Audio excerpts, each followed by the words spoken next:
Magandang hapon mga kasama, mga kapatid, mga kababayan. Isang karangalan po ang maging pangunahing tagapagsalita sa General Assembly ng National Alliance for Filipino Concerns o NAFCON. Binabati po natin ang lahat ng mga delegado mula sa iba't ibang panig ng Amerika. Kinikilala rin po natin ang ating secretariat at host committee. As someone who had been in charge or took part in organizing a nationwide conference for several times already, I'm aware of the troubles, difficulties, traumas, headaches they suffered to make this event possible. So palakpakan po natin ang ating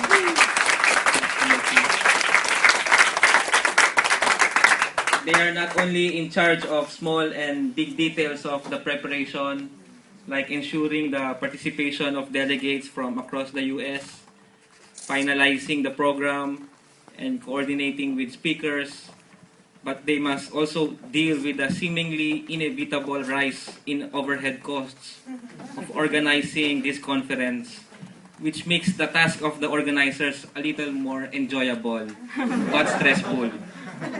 So to the Secretariat and Host Committee, thank you. And just to let you know, we really appreciate all your efforts, your eternal patience and understanding. Before I continue, let me remind you that as of the moment, it's 4 a.m. in Manila. So, if I fall asleep while talking, please wake me up. As you can see, mga kasama, I am wearing a barong. Now I know why the barong is not suited for countries like the United States. Lamig. Ang lamig. But don't worry. Aside from the fact that this is a piña barong, which is more comfortable to wear than an ordinary barong. And I only wear this barong during SONA and during NAFCON assembly. I am surrounded and I am overwhelmed by the warmth of friendship and comradeship which is present in this room. I am very happy to see old friends who are not just patriotic Filipinos committed to the cause of the weak and excluded, but also my comrades in the struggle. The MC introduced me as the representative of the Kabataan party list, and my public profile is accessible in our website. But there is one thing about myself which is not known by many people.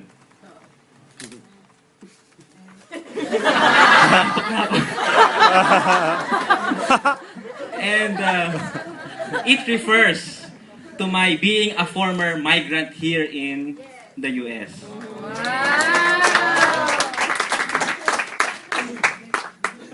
Okay, where's that? Like many Filipinos here, I used to have a green card. I was a resident here for more than 6 months in 2008 before I abandoned my permanent resident status, surrendered my green card, and returned home to the Philippines in 2009 to serve in Congress.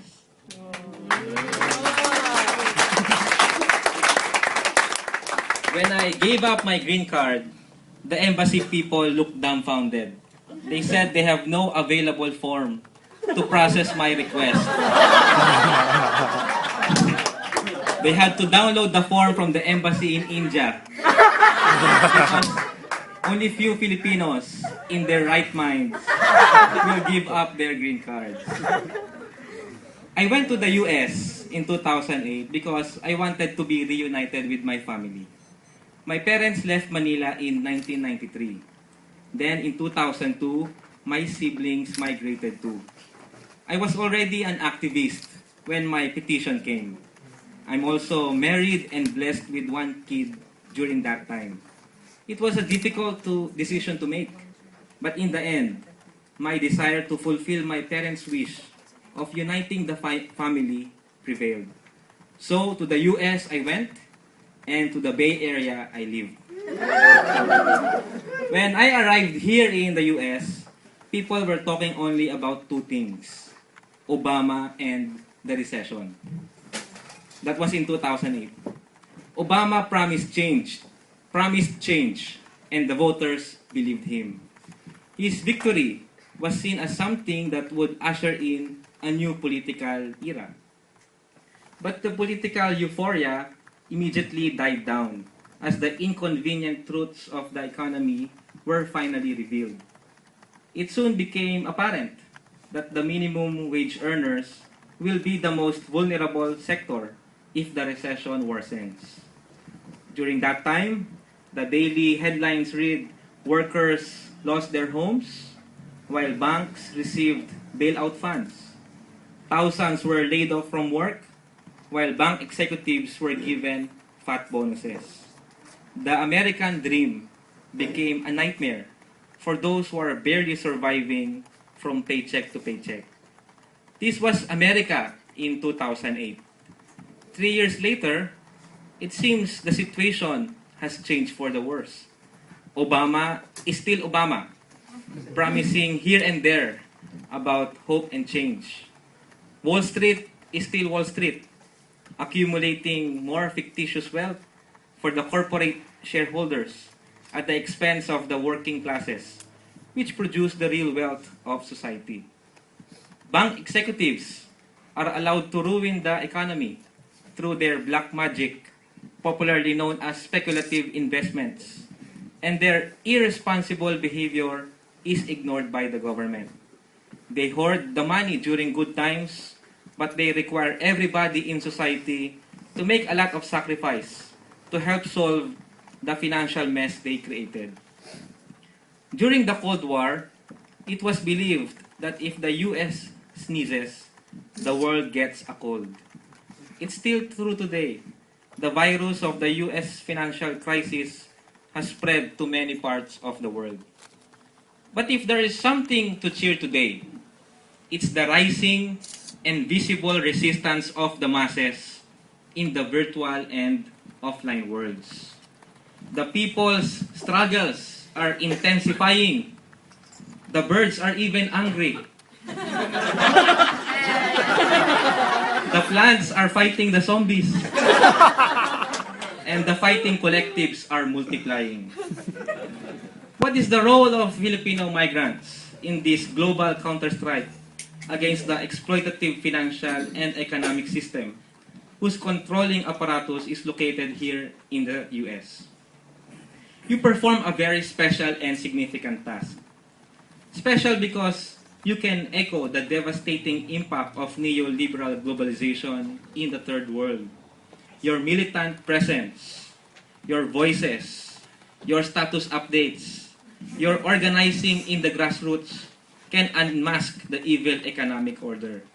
Significant because as you struggle for better protection for migrants, you are also strengthening the people's capacity to defeat the empire. You are slaying the dragon inside its lair. Okay, where's that? It's inevitable that your actions are both local and global. And you must realize that their impact is also felt locally and globally.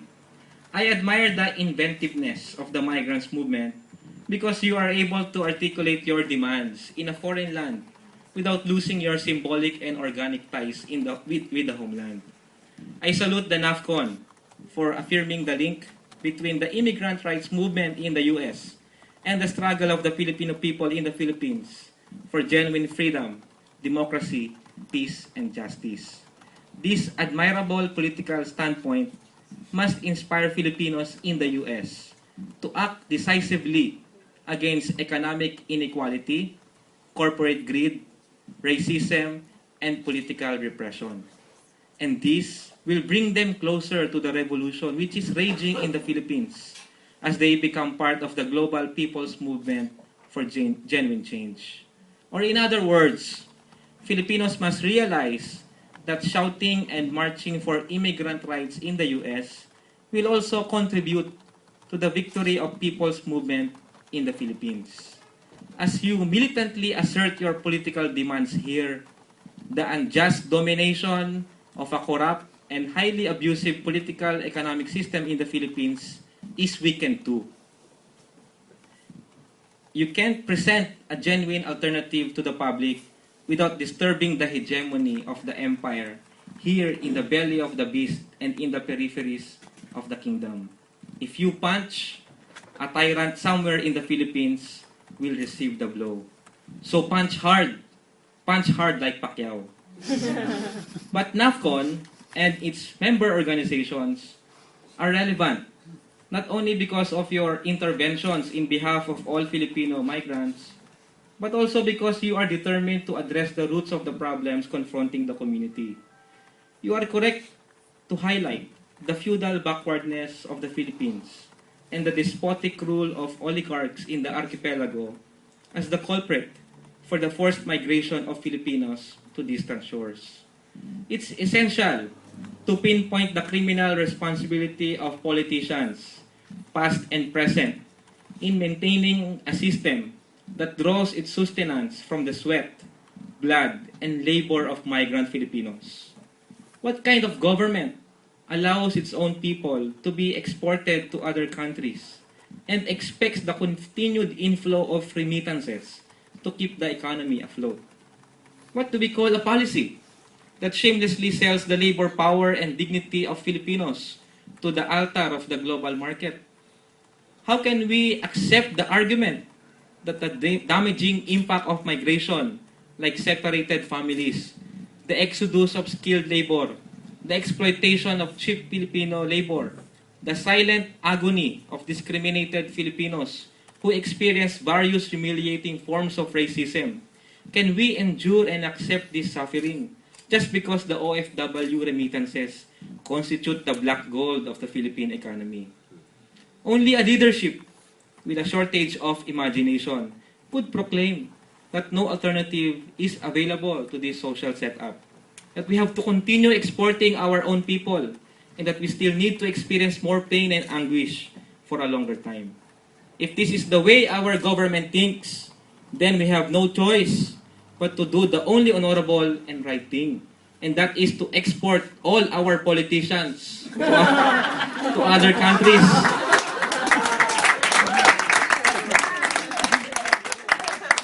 Or to Mars, if no one will accept them. I have some bad news to share, and also some good news as pasalubong from Pilipinas. The bad news is that the present Supremo of the Philippine Islands is no torchbearer of genuine change. So the situation in the country is bound to worsen. Why do we say that? Because, number one, President Noynoy Aquino, the son of two democracy icons, the country's most illustrious bachelor, the brother of Chris, the former owner of a second-hand Porsche, the Haciendero president, is surrounded by advisors who faithfully cling to the neoliberal dogma. Number two, after more than a year in office, his single concrete achievement as president is the elimination of wangwang in the streets. But the more insidious forms of wangwang mentality, like the refusal of landlords to distribute their lands to small farmers, are tolerated. Number three, there is no review of anti-people policies implemented by previous governments, like the reduction of state subsidies to social services, unabated profiteering of oil companies, and active promotion of labor export. The Daang Matwid is now operational, but it's only for Porsche cars, the president's friends and kamag-anak, and if you are lucky, you can pass, but you must pay high toll fees, VAT included. So what should migrants do? As the boss of Pinoy, demand reforms. Assert your migrants' agenda. Remind him that decent jobs will not be created if he continues to subscribe to a discredited economic thinking. Make him understand too that progress shouldn't be equated with abstract numbers like GDP, foreign investments, and rising profits of big corporations. We are more concerned about the quality of living in society like the social opportunities for the poor, relevant education, accessible healthcare, peace in the community, delivery of social justice, solidarity, bayanihan in society. These are the things that truly matter. Most of all, migrants should show to Pinoy and to other ruling oligarchs that you are prepared to exert the full potential of your power. And I do not only mean your purchasing power, but the power to change the world, the power to refashion a new social order. 2011 is a special year for everybody. It is the 10th year anniversary of EDSA II. That is my generation. It is the 20th anniversary of the historic rejection of the Senate of the U.S. Basis Treaty in 1991. It is the 25th year since Marcos was ousted in 1986. 30 years ago in 1981, Pope John Paul II visited the Philippines and Marcos revoked martial law. In 1971, 40 years ago, the historic March of Students in UP Diliman, known as Diliman Commune, we mark that this year. This 2011 promises to be a very historic year. The year started with the Arab Spring, with different parts of Middle East, with young people protesting in the streets. There are so many occupations happening in the world, led by the Occupy Wall Street. In Manila, in Wall Street, the slogan is, "We are part of the 99%. A few days ago, workers and peasants occupied Menjola in the Philippines. And their slogan is that we are not part of the 99%. They said, we are part of the 75%. The workers and peasants constitute 75% of the population. And they are asking the 24% to join the struggle of the peasants and workers so that the 1%, the ruling oligarchs, can be defeated. After we occupy, we must organize. Otherwise, the repressive state will attempt to seize control of the spaces we liberated. The protesters in Wall Street and other Occupy sites need to regroup, expand, and organize other people who are preoccupied with something else. I said earlier that I have some good news as pasalubong. I'm happy to announce that the people's movement in the Philippines is getting stronger and bolder. The Parliament of the Streets. By the way, I'm a member of two parliaments. The Parliament in Batasan, located near Payatas Dam site, and the Parliament of the Streets. The Parliament of the Streets has been successful in presenting the people's agenda. It has been consistent in unmasking the bankrupt and reactionary programs of the Aquino government. Meanwhile, the mass movement in the countryside for genuine agrarian reform, the defense of our finite natural resources, and the country's patrimony continues to frighten the enemies of the people. Day by day, inch by inch, zone by zone, victory is getting nearer. This is my pasalubong. What about your pabaon to me? Well, I can report back to our kasamas in the Philippines that the Filipino community in the US, led by NAFCON and other allied organizations, is ready to enter a new era of renewed struggles. The community is prepared to boost the full potential of the mass movement in advancing the rights of migrants, the workers, the poor, in solidarity with all those who are struggling for a better future in many parts of the world. Once again, I salute the NAFCON for leading the fight, the noble fight of Filipinos in the US. Laban mga kasama, tuloy-tuloy sa pakikibaka, mabuhay ang migranteng Pilipino, mabuhay ang sambayan ng Pilipino. Magandang hapon po sa inyo.